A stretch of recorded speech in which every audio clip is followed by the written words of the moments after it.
How I like to describe it as diving off of a yacht. Right. And I was a minute from going into deco. Oh no. Like, ooh. So I was like, gotta go. Okay guys, you're on the boat, we've never been here. Here's our briefing. There's the reef. Enjoy. No one's ever seen the whole of the Great Barrier Reef. In the areas where we are, we're not seeing any bleaching at all. My uncle, who's been diving since the Vietnam War, has never seen a pygmy seahorse. I don't care what they do, where they go. I'm spending my entire dive taking a picture of this pygmy seahorse. Wow. My favorite thing to do after the feed is to go and find shark's teeth. What's going on, guys? Welcome to the Thin Blue Dive Podcast. My name is John, and I'm here at DEMA 2025 with Paul, who is with the Spirit of Freedom, a liveaboard out in Australia that I've personally been on, and it's actually an awesome, awesome trip to do. Paul, thank you so much for joining me here. Great to meet you. Great to see you again. Thanks for coming down to Australia when you did. Yeah, no problem. How did you get into diving, Paul? Interesting story. I started an organisation called About Australia back in 1999. Okay. I moved randomly from Australia to San Antonio, Texas. Cold turkey. Started a wholesale travel company. Okay, very cool. So San Antonio. San Antonio. So you were working for Australia, a travel company for Australia, all the way in San Antonio, outside the world. 100%, yeah. And then randomly again, I was down at a conference in Adelaide, which is a city in the southern part of Australia, and I met a gentleman by the name of Philip Hobbs, who then owned Spirit of Freedom. Very cool. We had a couple of beers, and then we realised that we needed each other because he had an incredible dive vessel to experience the Great Barrier Reef, but he didn't really have any way to help divers to get to Australia. Okay. So we combined our skills, and we've been the largest provider of scuba diving trips to the Great Barrier Reef in Australia ever since. Very, very cool. I'm guessing there was a lot of unique struggles having to run with that big of a gap between the time zone changes and the different locations not being on site. How was all that? Oh, there's so many. I don't know where to start from trying to convince the airlines that it's okay to take that much gear with them on a plane. You know, photographers, camera equipment, dive equipment, and so on and so forth. Time zone changes, language differences, medical certifications. I mean, it's just an endless parade of things, logistics we had to work out. But we got there, and it's been a hell of a ride. Very, very cool. So you've met up with the owner of this, Paul, right? Or, Philip over with the Spirit of Freedom. Yep. Couple beers. Yep. One or two. That's usually how every deal starts, right? With a couple beers, right? 100%. I think that's how I made my connection with the crew as everybody else after diving, and we're all just sitting on the boat having some super crisps. Yeah, there you go. On the trip. But so tell me about what the Spirit of Freedom. What is it? It's a liveaboard, correct? Yeah. So Spirit of Freedom's the leading liveaboard dive boat in Australia, arguably. Probably world-class anywhere when it comes to liveaboards. She's 120 feet long, weighs 250 tons, steel hull, Rolls-Royce engines, electronic stabilizers, fully air-conditioned. There's all different types of cabins and levels. She's just a purpose-built dive boat that can handle the seas that we sometimes experience out there because we end up so far offshore. She's just an epic vessel. So, I very rarely talk about the boat these days. It's more about what we see and what we do down there because the boat is what it is. Right. So we've talked a lot at DEMA here with a lot of different dive resorts, but you're actually the first liveaboard that I've actually stayed and talked with. I've been with you guys. I've been on some aggressors. I've been on some master liveaboards. But what is a liveaboard for diving? It's a really good question. And realistically, there's a few ways you can answer that question. It is a purpose-built vessel. And its sole intention is to be able to access remote areas that you can't on any other vessel, and you can dive continuously of. So fitted out with compressors that we can fill tanks at a rapid rate, nitrox, we have camera wash stations, we have a galley that can provide the depth and the quality of mills to keep divers sustained for continuous diving. Our standard trippers, we go out for 7 nights. So we're a full support mechanism to help people to dive remote places. We have to be specially trained in medical emergencies so that we, if there was a medical emergency, we've trained how an emergency helicopter can come in and actually medevac someone off the deck of the boat. Very cool. I mean, it goes on and on and on and on, the level that we go to make sure that we can provide the level of service that we do. Okay, so you're actually the resort, but on the boat. A floating resort. Floating resort. How I like to describe it as diving off of a yacht every day. So a lot of people go on cruises and things like that. So it's like a cruise, but a lot smaller. How many people do you actually take on the boat? Well, we do two different types of trips. So our general normal route, the 7-night route, we have 24 passengers and 11 crew. Okay. But we do also do some expedition, not exhibition, some expedition trips. And one of them where we go right up to the tip of Australia. And it's so far that we can't resupply when we're up there. Right. So we've actually got to remove one cabin so that we can actually use it as a food store, because we have to have enough food on board to go all the way up. Oh, wow. And then to go all the way back down again. Oh, wow. And we fly the divers up to meet us in this remote little airstrip near Horn Island. Okay. So it depends on where we're going and what we're doing, but it's always a challenge. Yeah, very cool. I will actually add in some of the food that y'all served on this boat for my trip. The food is actually phenomenal. Andreas, your chef, is very, very good at what he does in that such small space that he has to work with. It's almost like eating a gourmet 5-star restaurant every single meal of the day. It's phenomenal. But the main thing, the boat, it is for the boat. It's very cool. The crew is awesome. But the diving is what we're really there to see. Tell me a little bit about diving on the Great Barrier Reef. You know, I think before I talk about that, I got to give you a little bit of geography and a bit of relativity of the Great Barrier Reef. So Australia as a country is only 6% smaller than the United States. So it's literally almost the same size as the US. But that's where the similarity ends. So the US has, I think, 380 odd million people living in it. And the whole of Australia, we have about 26.5 million people. You have more people living in the state of Texas than we have in the whole country. So it's a vastly different country and so unspoilt. The Great Barrier Reef is the only living thing that can be seen from the moon. Very cool. Right, so it's so big. So the Great Barrier Reef is nearly 1,500 miles long, and it has 3,000 different reef structures. So it's impossible to see the whole of the Great Barrier Reef. Nobody ever has, nobody ever will, and so much of it has never been seen and surveyed. So we've grabbed a piece, a little piece, right, and that's our patch. Right. So we actually get to be really specialised in what we do. And the reason why we've grabbed the piece that we have is that the diversity in the diving is unbelievable. From the ribbon reefs, which is really between Cairns and Lizard Island, so all the ribbon reef sections where you're going to have soft corals, pelagics, all those kinds of, macro diving, olive sea snakes, potato cod. I mean, it just goes on and on and on. And then while you're asleep that night, after the first 3 days, we charge out into the Coral Sea, which to me is the mecca of the Great Barrier Reef. I mean, Osprey Reef, North Horn, we do a shark feed. It's 5,000 feet deep. Wow. So these are just coral atolls or volcanic structures that come off the sea floor, and they are literally bottomless walls. Very cool. So it's about the diversity, honestly, and you never know what you're going to see when you're out there. I mean, one time I was on the safety stop line on the stern of Spirit, just hanging around because I could, and a whale shark went past. Very neat. There was another diver with me. We both saw it, but neither of us had a camera, so it didn't happen. Didn't happen. But I'm telling you, pictures didn't happen. Yeah. Very cool. Yeah, so the trip that I actually got to go on with my dive shop was actually an expedition trip. So talking about the vast size of the Great Barrier Reef, we went to almost every dive site on our trip, which was a place that no one's ever dove before. So, and that was something unique that I designed with Richard, the owner of the shop that you went down with. So we did a deadhead. We deadheaded, which means we took the boat empty down to Townsville, which is the next major town below Cairns. And the reason why we did that is that Grumpa, which is the Great Barrier Reef Marine Park Authority, is responsible for the entirety of the Great Barrier Reef, and they report to the government. They have a really good reef check program, and we're all about doing research, and they rely on us to help with that because they can't get everywhere, and we bring groups of divers down that can also help with that. So we deadheaded the boat down there, and we created a unique expedition route for you guys in that section.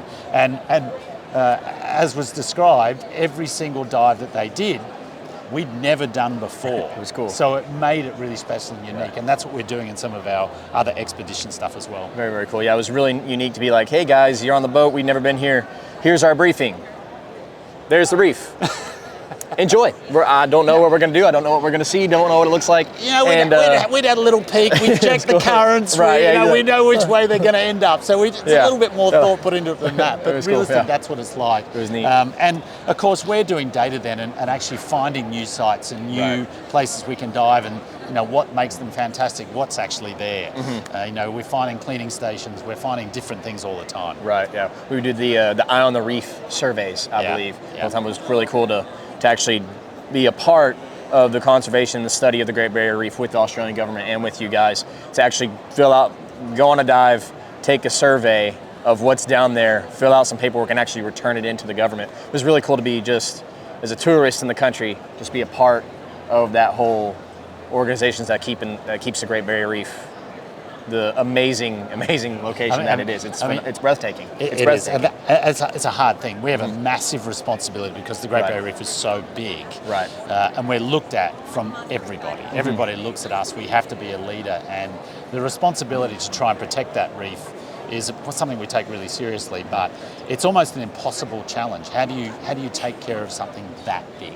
Right. And there's so many factors that can affect it, but I got to tell you, we give it a red hot crack and we'll never stop trying. Yeah.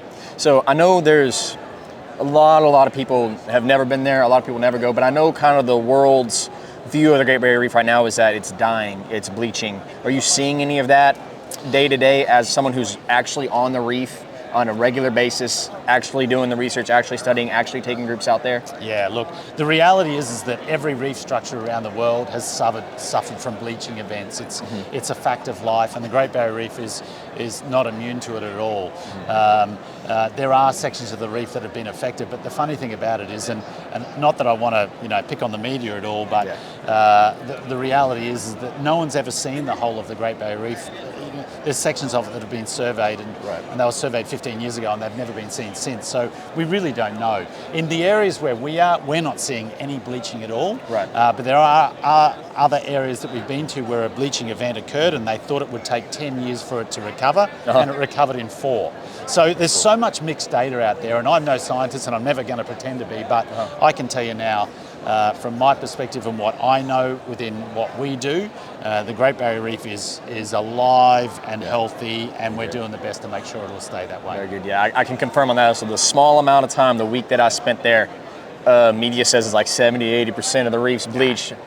I didn't see hardly any. Like maybe one piece of coral in 20-something dive. Like I didn't see.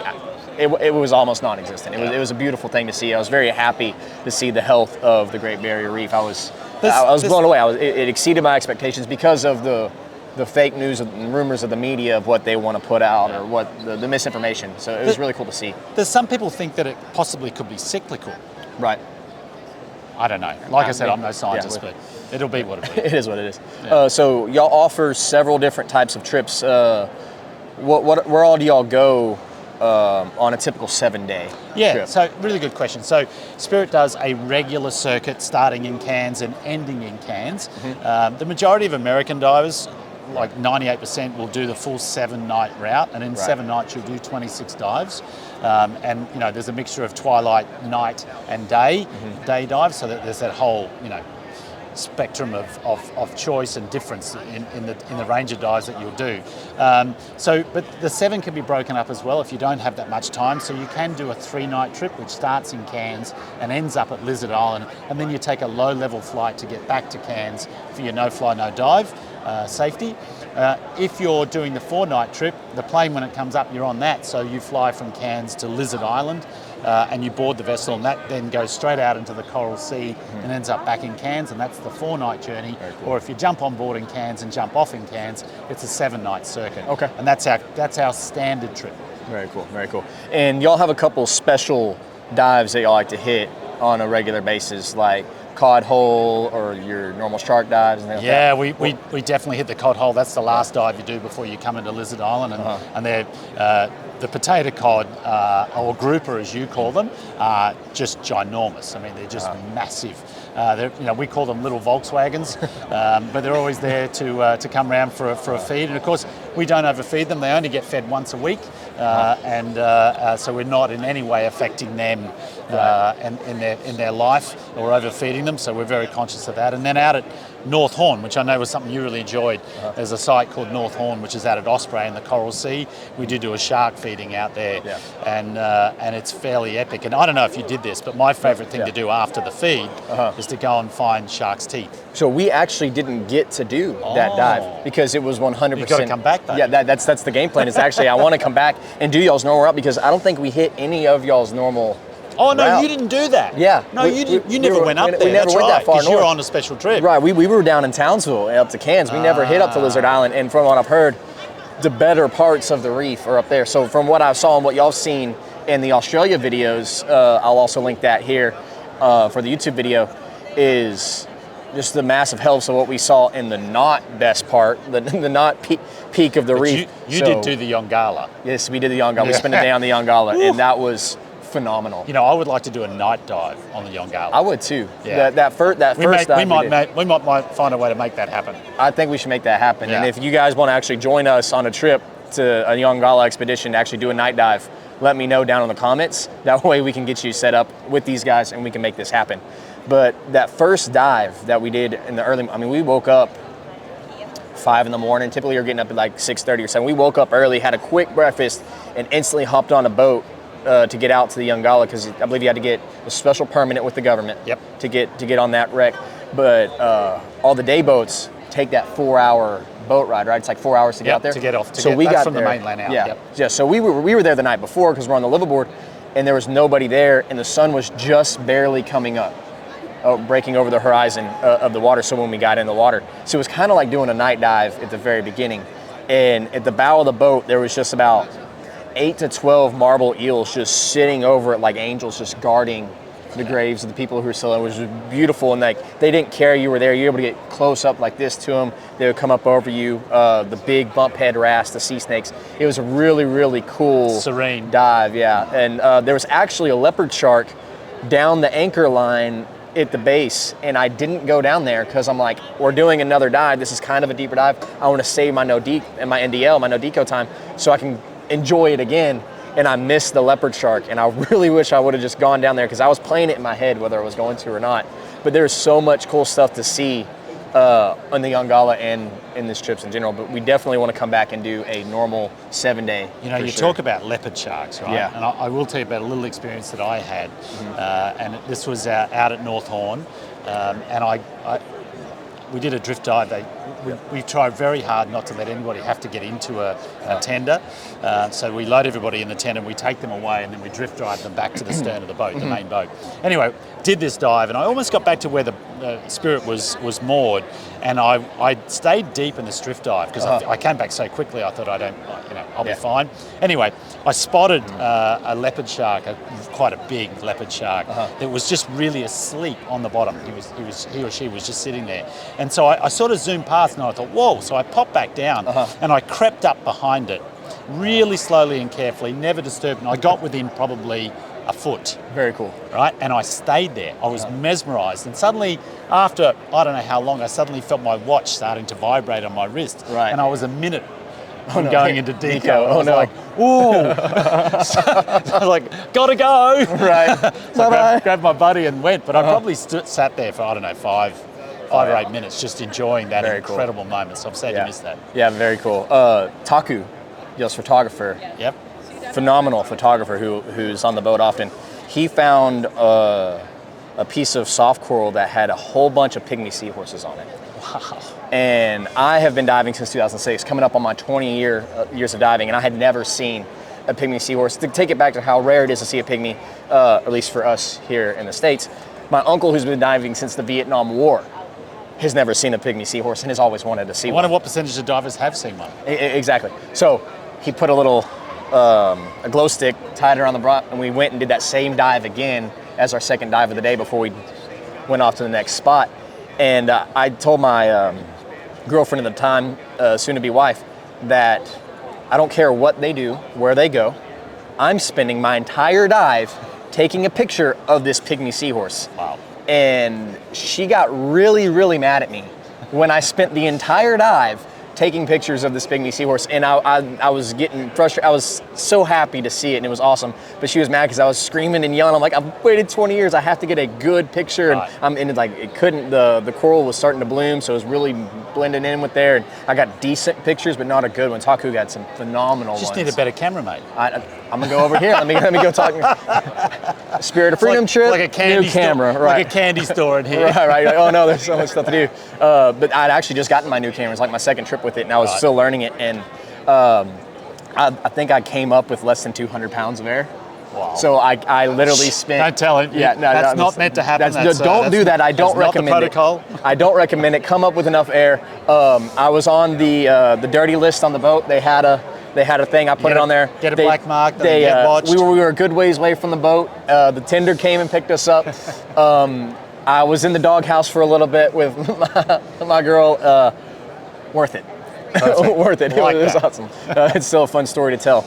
But very, very good. What else do y'all typically see? I know we've talked about the leopard sharks, the pygmies. I know we saw wobblegongs sharks. There was a hammerhead. But what else do y'all, the potato cod, what else is a normal thing that you see in Australia that you don't see anywhere else? Oh, geez, you're probably on the spot there. I probably don't know the answer to that question, but it's the diversity is what amazes me. Is that up at the bow of the boat in the camera station area, we have a whole bunch of fish identification books, and the most common thing that I see is when people come up from a dive is that they immediately go up.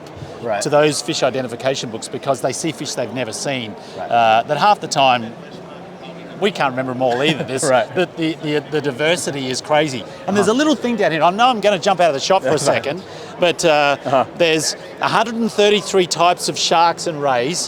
There's 350 types of echinoderms, I don't can say that word. Okay. There's 4,000 types of mollusks. There's 1,625 types of fish, and there's 600 different types of coral. Now, I hope you heard all that, and I was off shot. And I'll grab the camera. I'm actually going to put it down so they can read along with that. So, I don't know. A lot. And you'll forget more of what you saw than what you'll remember because there's just so much life. Exactly. The nudibranchs, there's so many little nudibranchs in Flatworth. I think I saw a Spanish dancer actually dancing on a night dive. Right. And that was really cool. So Spirit of Freedom is a phenomenal liveaboard, a phenomenal operation to go diving with in Australia. They're definitely top notch. I highly recommend it. Paul, how do people find you guys? Yeah, so, Google Spirit of Freedom, Google About Australia. That's probably the easiest way. Our business is located in San Antonio, Texas, so we're as easy as a phone call away. We do all the major dive shows, but probably the easiast way is just Google About Australia. Do you have a website? aboutaustralia.com. Aboutaustralia.com. Pretty easy. Spiritofreedom.com.au. Spiritofreedom.com. Yeah, .au. .com.au designates Australia. Okay, so spiritfreedom.com.au. Yep, okay. that's it. Very good. Any social medias that y'all do? Yeah, Facebook, we're Instagram, across all Twitter? Facebook and Insta and what's that Snapchat thing? Can you tell I'm a bit older? Snapchat, TikTok, whatever, all the different things. Yeah, we do all that stuff. The ones the kids do nowadays. Good deal. And so I want to finish with a little teaser. Okay. So we've been thinking about doing something a little bit different. So we've been thinking about getting into some more expedition type trips. And I did have a bit of a chat with Richard before, the dive shop owner you work with. And we're thinking about reviving a combination or a series of combinations of some of the expeditions we did with you and a few other different shops, and then some of the stuff we're doing right now. So DEMA 26. Okay. I'd say get ready. New Orleans? Something new here there. Okay. Well, we'll come back and do this again in DEMA 26 in New Orleans. And we'll talk it through. Good deal. Awesome. For sure. Thank you so much, Paul. I appreciate you talking with me. And my pleasure. And thanks for coming down and diving with us. We'll get you down there again. Yes. Thank you guys for listening and watching the Thin Blue Dive podcast here at DEMA 2025 in Orlando. We're going to meet back up again in New Orleans in 2026. Again, this is the Spirit of Freedom out of Australia. Thanks for watching, guys. See you next time. See you there.